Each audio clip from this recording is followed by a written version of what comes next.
Hello दोस्तों, आप सभी का स्वागत है नर्सिंग वैकेंसी पॉइंट चैनल के अंदर। फिर से आप सभी साथियों के लिए नर्सिंग वैकेंसी पॉइंट चैनल की तरफ से बहुत ही शानदार सी जो इन्फॉर्मेशन है वो आप सभी साथियों के साथ लेकर आ चुका हूं। यानी कि बात करेंगे आप सभी साथियों के लिए स्टाफ नर्स की वैकेंसीज के बारे में, जिसके अंदर आपकी अपकमिंग वैकेंसी रहने वाली है। अगर मैं यहाँ पर पोस्ट की बात करूँ तो लगभग आपको यहाँ पर 5000 प्लस आपको जो पोस्ट है वो आपको यहाँ पर देखने को मिल जाएंगे। यानी कि 5000 प्लस आपकी जो पोस्ट है वो आपकी रहने वाली है। ऑर्गेनाइजेशंस की अगर यहाँ पर मैं बात करूँ तो गवर्नमेंट ऑफ इंडिया, यानी कि गवर्नमेंट आपकी जो वैकेंसी है वो आपकी रहने वाली है। पोस्ट देख लीजिएगा, स्टाफ नर्स की जो पोस्ट है वो आपको यहाँ पर देखने को मिलेगी। यानी कि जो स्टाफ नर्स की पोस्ट है वो आपको यहाँ पर प्रोवाइड करवाई गई है। नंबर ऑफ वैकेंसीज के बारे में अगर डिस्कस करें तो 5000 प्लस आपकी जो पोस्ट है वो आपको देखने को मिल जाएंगी। यानी कि लगभग आपकी 5000 प्लस आपकी जो पोस्ट है वो आपकी रहने वाली है। ठीक है, सैलरी यहाँ पर देख लीजिएगा 35,000 से 44,000 रुपए के बीच में जो सैलरी है वो आपको देखने को मिल जाएगी।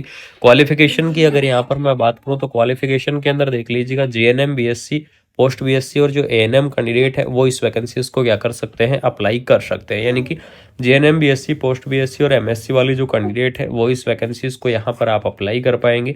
एज लिमिट यहाँ पर देख लीजिएगा, मिनिमम एज लिमिट आपकी 21 ईयर, मैक्सिमम एज लिमिट आपकी 40 ईयर यहाँ आपको दी गई है। यानी कि 21 से 40 ईयर तक के जो कैंडिडेट है वो इस वैकेंसीज को अप्लाई कर सकते हैं। एप्लीकेशन का मोड आपका ऑनलाइन और ऑफलाइन रहेगा। यानी कि किसी भी माध्यम से आप एप्लीकेशन फॉर्म यहाँ पर क्या कर सकते हैं, फिलअप कर सकते हैं। ठीक है, जॉब की लोकेशन यहाँ पर देख लीजिएगा, ऑल ओवर इंडिया आपको जो जॉब की लोकेशन है वो आपको देखने को मिल जाएगी। सिलेक्शन प्रोसेस आपकी रहेगी रिटन एग्जामिनेशन और इंटरव्यू। यानी कि इसके अंदर जो कुछ भर्तियां होंगी जो आपकी रिटन एग्जाम के आधार पर होंगी और कुछ भर्तियां होंगी जिसके अंदर आपका जो इंटरव्यू है वो आपको देखने को मिल जाएगा। एलिजिबिलिटी क्राइटेरिया देख लीजिएगा, जो एएनएम कैंडिडेट है उनके लिए आपको एएनएम कोर्स कंप्लीट होना चाहिए।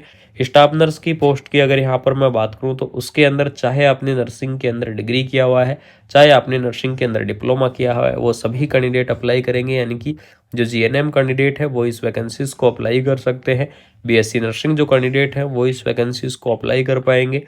पोस्ट बीएससी नर्सिंग कैंडिडेट है वो इस वैकेंसीज को अप्लाई करेंगे। और एमएससी नर्सिंग जो कैंडिडेट है वो भी क्या कर सकते हैं, इस पोस्ट को अप्लाई कर सकते हैं। यानी कि चाहे आपने नर्सिंग के अंदर डिग्री की हुई है, चाहे आपने नर्सिंग के अंदर डिप्लोमा किया हुआ है, डिग्री और डिप्लोमा वाले जो कैंडिडेट है वो इस वैकेंसीज को अप्लाई कर पाएंगे। एज लिमिट यहाँ पर देख लीजिएगा, minimum age limit 18 year, maximum age limit आपको 35 ईयर दी गई है। यानी कि 18 से 35 ईयर तक के जो कैंडिडेट है वो इस वैकेंसीज को अप्लाई कर पाएंगे। साथ में आपको गवर्नमेंट रूल के हिसाब से जो आपका एज का रिलैक्सेशन है वो आपको यहाँ पर प्रोवाइड करवाया जाएगा। जैसे कि ओबीसी कैटेगरी की मैं बात करूँ तो इसके लिए आपको 3 ईयर का रिलैक्सेशन देखने को मिलेगा। एससी और एसटी की मैं बात करूँ तो इसके लिए आपको 5 ईयर का रिलैक्सेशन देखने को मिलेगा। और पीडब्ल्यूडी कैंडिडेट की बात करूँ तो आपको 10 ईयर का जो रिलैक्सेशन है वो आपको देखने को मिल जाएगा। यानी कि इस प्रकार से आपका अलग अलग कैटेगरी वाइज जो रिलैक्सेशन है वो आपको देखने को मिलेगा। और आपकी ये जो पोस्ट आने वाली है, सबसे इंपॉर्टेंट, ये आपकी पोस्ट आएंगी 5000 प्लस पोस्ट, और नवंबर लास्ट के अंदर इसका जो नोटिफिकेशन है वो यहाँ पर रिलीज होने की संभावनाएं है। तो आप सभी साथियों के लिए नर्सिंग वैकेंसी पॉइंट चैनल के माध्यम से सबसे शानदार सी अपकमिंग वैकेंसी के बारे में डिस्कस कर रहा हूँ। अगर आपको ये इन्फॉर्मेशन अच्छी लगी, अपडेट आपको अच्छी लगी, तो नर्सिंग वैकेंसी पॉइंट चैनल को सब्सक्राइब कर लेना। आपको कंटिन्यू इन्फॉर्मेशन मिलती रहेंगी, कंटिन्यू आपको अपडेट मिलती रहेंगी। तो नर्सिंग वैकेंसी पॉइंट चैनल को